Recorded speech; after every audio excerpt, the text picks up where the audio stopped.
Hi, today we are going to discuss a topic gene library. When the word library comes, we think about the collection of the different books.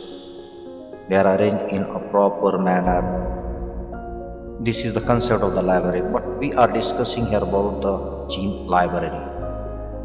Gene library is molecular biology is nothing but the collection of DNA fragments. It is the collection of a DNA fragment, especially the genes from a particular species, किसी एक species से ये चुना जाएगा कि human चाहिए क्या, bacteria चाहिए क्या, प्लांट चाहिए, किसी एक स्पेसीज से उसके डीएनए के फ्रैगमेंट्स को जमा किया जाता है। जैसे कि हम यहाँ देख रहे हैं कि यह एक सेल किसी भी ऑर्गेनिज्म का और उसका ये डीएनए के छोटे छोटे फ्रैगमेंट्स निकालेंगे स्पेसिफिक स्पेसीज से। Then this fragments they are stored and propagated in a population of micro organism, और उन फ्रैगमेंट्स को स्टोर किया जाता है और किसी माइक्रो ऑर्गेनिज्म के मदद से या उसकी हेल्प से उसको मल्टीप्लाई किया जाएगा या उसको प्रोपोगेट किया जाएगा, एक से दूसरे ऑर्गेनिज्म में उसको ट्रांसफ़र करने को यूज़ किया जाएगा। अभी जो प्रोसेस होता है प्रोपोगेशन का, ये किया जाता है by using the molecular cloning technique, जो कि हमने ऑलरेडी हमारे प्रीवियस वीडियो में जिसमें रिकॉम्बिनेंट डीएनए टेक्नोलॉजी के स्टेप में देखी कि कैसा यहाँ क्लोनिंग का प्रोसेस किया जाता है। सो ये क्लोनिंग से मल्टीप्लाई किया जाएगा। Then we are going to discuss the types of the libraries. There are the two types of the library. The number one is a genomic library and the number second is a cDNA library. So we'll discuss one by one. Number one is a genomic library. Genomic library is also the collection of clones of DNA fragments. याद रखना क्या है, यहाँ पर एक DNA fragment के कई copies बना कर रखे जाते हैं, हम क्लोन्स कहते हैं। और ये क्लोन्स जो होते हैं that is of a complete genome of organism. ये सबसे इंपॉर्टेंट है। जीनोमिक ये वर्ड आया जीनोम से, तो यहाँ पर जीनोम कहते हैं the complete set of genes present on a DNA या complete set of chromosomes present in a haploid cell. ये कुल मिलाकर जितने जीन्स उस डीएनए में, उस ऑर्गेनिज्म के डीएनए में पाए जाते हैं, उन पूरों को जीनोम कह रहे हैं, कंप्लीट। अब इस लाइब्रेरी में क्या किया जा रहा है, इस पूरे जीनोम को छोटे छोटे टुकड़े कर इसकी क्लोनिंग की जाती है। ये सबसे इंपॉर्टेंट यहाँ पर पूरा है। और कंस्ट्रक्शन ऑफ लाइब्रेरी के लिए, यहाँ पर जीनोमिक लाइब्रेरी के लिए उसका एंटायर जीनोम पहले निकाला जाएगा। कहाँ से निकाला जाएगा, उसकी सेल को पहले लाइटिक एक्टिविटी से फोड़ा जाएगा, उसके बाद उसके न्यूक्लियस को लाइटिक एक्टिविटी से खोला जाएगा, उसके बाद उसके अंदर का जो जेनेटिक मटेरियल है जिसे हम कंप्लीट जीनोम कह रहे हैं, पहले इसको आइसोलेट करना पड़ेगा। अब आइसोलेट करने के बाद उसको कट किया जाता है इनटू द स्मॉल फ्रैगमेंट। ये किया जा रहा है छोटे छोटे। तो अब वी नो दैट कट करने के लिए हमको क्या चाहिए, there is a use of suitable restriction endonuclease. यानी एंडोन्यूक्लियस में हमने प्रीवियस वीडियो में देखे there is the type first, type second, type third. तो हमको पता होना चाहिए कि सूटेबल कौन सा है। उस एंजाइम को यूज किया जाएगा, सूटेबल एंजाइम को, और वहाँ पर छोटे छोटे फ्रेगमेंट्स कट किए जाएंगे जीनोम के। देन दिस फ्रेगमेंट, अभी जो कट किए हुए फ्रेगमेंट्स रहेंगे, इन फ्रेगमेंट्स को इंसर्ट किया जाता है एक सूटेबल क्लोनिंग वेक्टर। अब जनरली हमने देखा कि रिकॉम्बिनेंट डीएनए टेक्नोलॉजी में प्लाज्मिड यूज़ किया जाता था, उसके बाद कॉस्मिड को डिस्कवर किया गया, उसके बाद फिर लैम्बडा फेक डीएनए आ गया। तो कई ऐसे एक्सेट्रा बहुत सारे फैक्टर्स थे। तो यहाँ हमको सूटेबल क्लोनिंग वेक्टर को चुनना है कि वो हर एक टुकड़े को हमको कॉपी करने के लिए कौन सा करना है। अब जिसमें भी हम उस टुकड़े को डालेंगे, जैसे कि हम ये फोटोग्राफ में देखें कि ये हमारा एक वेक्टर था, अब वेक्टर में से हमने उसका टुकड़ा निकाल कर फेंक दिए और ये हमारा डिजायर्ड जीन का टुकड़ा, इसको लाकर लगा दिया। अब एक पैचिंग लग गई इस पर डिजायर्ड जीन की, तो ये जो वेक्टर है अब इसे हम कहते हैं पैच लगा हुआ वेक्टर, यानी इसे कहते हैं रिकॉम्बिनेंट यानी रिकम्बाइन करा हुआ वेक्टर। अब ये रिकम्बिनेंट वेक्टर को फिर ट्रांसफर किया जाता है एक प्रॉपर सुटेबल होस्ट में, यानी एक जिंदा होस्ट। ये एक जिसे हम कहते हैं बैक्टीरिया के अंदर उसको, या सुटेबल ऑर्गेनिज्म जैसे कि बैक्टीरिया के अंदर ये था, इसको ट्रांसफर कर दिया गया, ये होस्ट है। या फिर बाद मरतबा इसको ना चुनते हुए कोई जो तो ईस्ट को यूज करते हैं तो ईस्ट के अंदर ट्रांसफर करेंगे, किसको, हमारे रिकॉम्बिनेंट डीएनए को इसमें ट्रांसफर कर दिया गया, ये होस्ट में ट्रांसफर कर दिया गया। उसके बाद ऐसे कई होस्ट हम चुन रहे हैं जिसमें एक फ्रेगमेंट एक होस्ट में डाल रहे हैं, ओके, एक फ्रेगमेंट एक होस्ट में डाल रहे हैं और दूसरे में दूसरा, तीसरे में तीसरा, और ये तमाम ट्रांसफर्ड जिसके अंदर हमने होस्ट में अंदर ट्रांसफर कर दिए, वो तमाम ऑर्गेनिज्म को बाद में नेचुरल न्यूट्रिएंट मीडियम के ऊपर डालकर उनको कल्चर किया जाता ताकि वो अपना रिप्रोडक्शन करे और हमारे सेगमेंट की कई क्लोन्स और कई कॉपीज तैयार हो। ये मेथड हुआ यहाँ पर इसका production of number of multiple copies. Then ये जितने भी क्लोन्स हमने यहाँ प्रिपेयर किए बाद में इसको सबको उठाकर जमा कर रखा जाता, स्टोर कर रखा जाता, ओके। जब हम जीनोमिक डीएनए लेकर किसी भी ऑर्गेनिज्म को जब हमने डीएनए लिए थे और उसके छोटे छोटे टुकड़े किए थे, हमको पता नहीं था, वी डोंट नो कि उस पर हमारी कौन सी टुकड़े पर डिजायर्ड जीन है, यानी हमने टुकड़े तो करे लेकिन हमको पता नहीं था कौन सी डिजायर्ड जीन। तो वो पूरे टुकड़ों को कॉपी इसीलिए बनाया गया क्योंकि हमको पता नहीं था कि कौन सा टुकड़ा डिजायर्ड है। तो we are doing here cloning of each and every segment और हर कॉपी को उठाकर बनाकर रखा जाता है, सेपरेटली स्टोर किया जाता है। अभी जो स्टोर कर रखे यही तो जमा कर रहे हैं, हम क्या कर रहे हैं, this is the collection of the different segments और DNA fragments is called as the collection, it is nothing but the library. लेकिन किसकी लाइब्रेरी, पूरे जीनोम की, उस ऑर्गेनिज्म का पूरा जीनोम है, that's why it is called as the genomic library. लेकिन अब उन फ्रेगमेंट में से हमको हमारी डिजायर्ड जीन भी तो पता होना चाहिए, तो उसको स्क्रीनिंग किया जाता है, इन्हें छाना जा रहा है कि हमारा काम का कौन सा है। डिजायर्ड जीन की स्क्रीनिंग की जाती है by using the complementation technique या फिर it is use the probe, DNA probe की मदद। अब यहाँ पर दो वर्ड है, कॉम्प्लीमेंटेशन में तो ऐसा पार्टनर जो उसके बिना कंप्लीट नहीं होता, और प्रोब को भी कहते हैं कि जैसे कि फॉर एक डिटेक्टिव या एक जासूस जो पता लगाता है। एक्चुअली सैंपल डीएनए को जब कट किया गया, टुकड़े बनाए गए, टुकड़े बनाने के बाद एक डीएनए का जिसकी सीक्वेंस नोन होती है उसे कहते हैं प्रोब।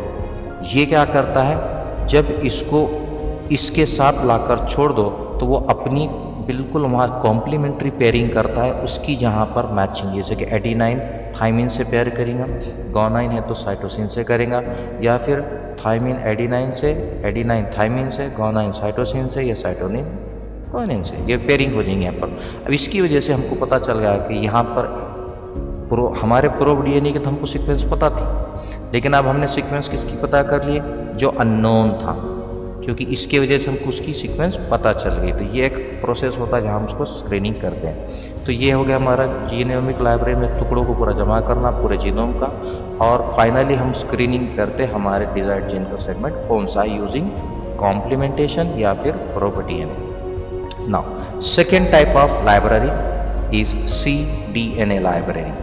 यहाँ स्मॉल लेटर में, अल्फाबेट लेटर में लिखा गया सी का meaning, the C indicates here the complementary and DNA. तो ये लाइब्रेरी का नाम क्या हुआ, complementary DNA library. It is produced using, यहाँ पे इसको बनाया जाता है बाय यूजिंग द mRNA। थोड़ा चेंज है पहले वाले की लाइब्रेरी का और इसका प्रोसेस में थोड़ा सा चेंज है। यहाँ पर यूज किया जाता है mRNA। mRNA क्या होता है, इसे मैसेंजर RNA कहते हैं। ये mRNA बनाया जाता है from a double stranded DNA to single stranded DNA बनाया जाता है, ठीक है। बाद में सिंगल स्ट्रैंडेड डीएनए से डबल वापस काम किया जाता है, उसे हम कहते हैं reverse.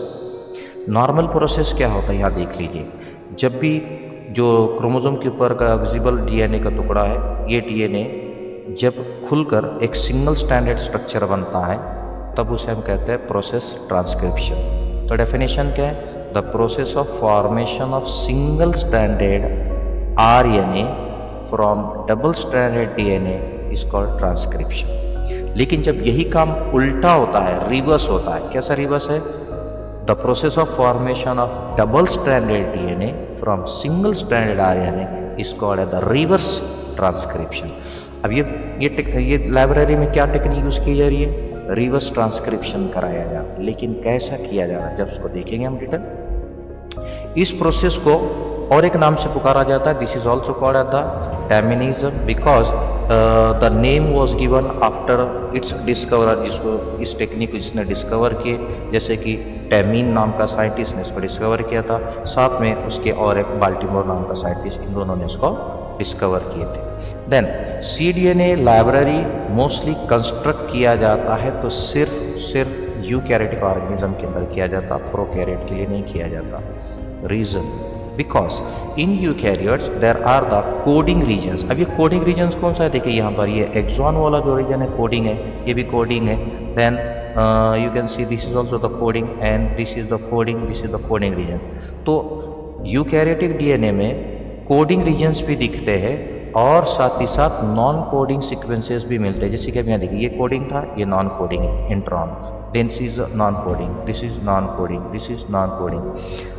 Coding and non coding का मतलब क्या हो कि कोडिंग वाले में कुछ कोडेड इंफॉर्मेशन है जिससे प्रोटीन बनना है, नॉन कोडिंग में नहीं होती। कोडिंग में है, नॉन कोडिंग में नहीं है प्रोटीन बनाने की इंफॉर्मेशन यहाँ नहीं है। तो ये चीज़ का यहाँ ख्याल रखा जाता है कोऑर्डिनेटर। देन द mRNA जो ट्रांसक्रिप्शन बनना, यानी डबल से सिंगल स्ट्रैंडेड जब mRNA बन गया, mRNA जब बनता है तो वो नॉन कोडेड रीजन को छोड़कर सिर्फ कोडिंग सीक्वेंसेस को रीड करता है। देखिए ये नॉन कोडेड वाला रेड है और कोडिंग वाला ब्लू कलर, तो ये coded, non coded, coded, non coded. लेकिन जब ट्रांसक्रिप्शन पूरी तरह से कंप्लीट होता है डबल से सिंगल स्ट्रैंडेड, तो ये नॉन कोडिंग रीजन्स निकल दिए जाते हैं by process called as splicing, टुकड़े कट कर निकाल दिए जाते हैं, ये रेड वाले। अब रहा क्या यहाँ पर, सिर्फ इस ब्लू कलर मतलब यहाँ पर सिर्फ कोडेड रहा।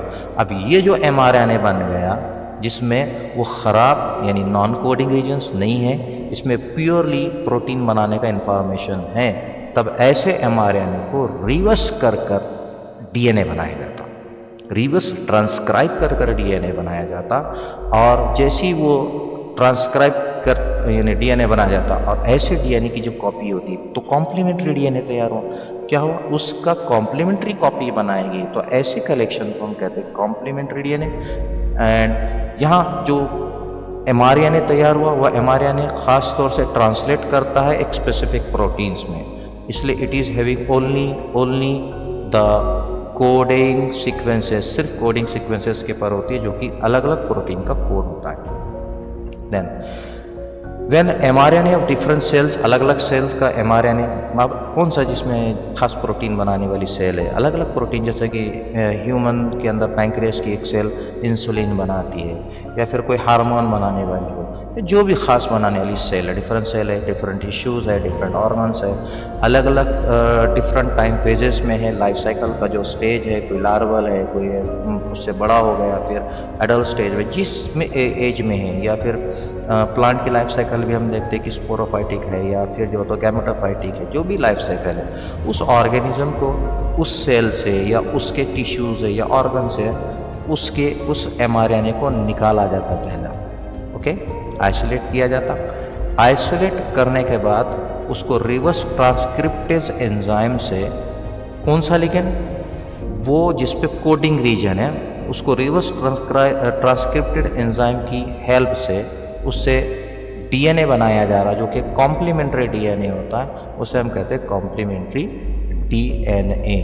तो ऐसे अलग सेल्स, टिश्यूज, ऑर्गन्स और अलग अलग फेजेस ऑफ लाइफ में जो भी हमको मटेरियल मिला, हम उन सब के ऐसे कॉम्प्लीमेंट्री डीएनए बनाते हैं और इन सब को जमा कर लेबोरेटरी में रखा जाता है, वो जीनोमिक लाइब्रेरी हो नहीं तो cDNA लाइब्रेरी हो, ये मटेरियल को जमा कर रखा जाता है। और इनमें से जब भी कोई हम एक्सपेरिमेंट कर रहे हैं या रिसर्च कर रहे हैं या कोई जीन को जीनोम ट्रांसफ़र कर जीनोम में ट्रांसजेनिक प्लांट या ट्रांसजेनिक एनिमल बनाना है, यहाँ से मटेरियल को लिया जाता और उसको जेनेटिक इंजीनियरिंग के अंदर उसको यूज़ किया जाता। So this is the topic about the gene library. So each and every segment जो अलग अलग स्ट्रक्चरल प्रोटीन्स के होते हैं उनको कंस्ट्रक्ट किया जाता और उनको अलग अलग वेक्टर के अंदर होस्ट कर सुटेबल वेक्टर में उसको होस्ट कर बाद में उसकी क्लोनिंग कर कॉपीज़ बनाकर रखी जाती है। ज़्यादातर यूज़ किया जाने वाला वेक्टर हमको पता है और होस्ट जो है इस रेशिया खोला है। सो मैनी कॉपीज़, अलग अलग स्ट्रक्चरल प्रोटीन्स बनाने वाले उस mRNA को क्लोन कॉम्प्लीमेंट्री डीएनए में कन्वर्ट किया जाता और उसकी कलेक्शन कर रखा जाता। So this is all about our the cDNA library. So thank you very much.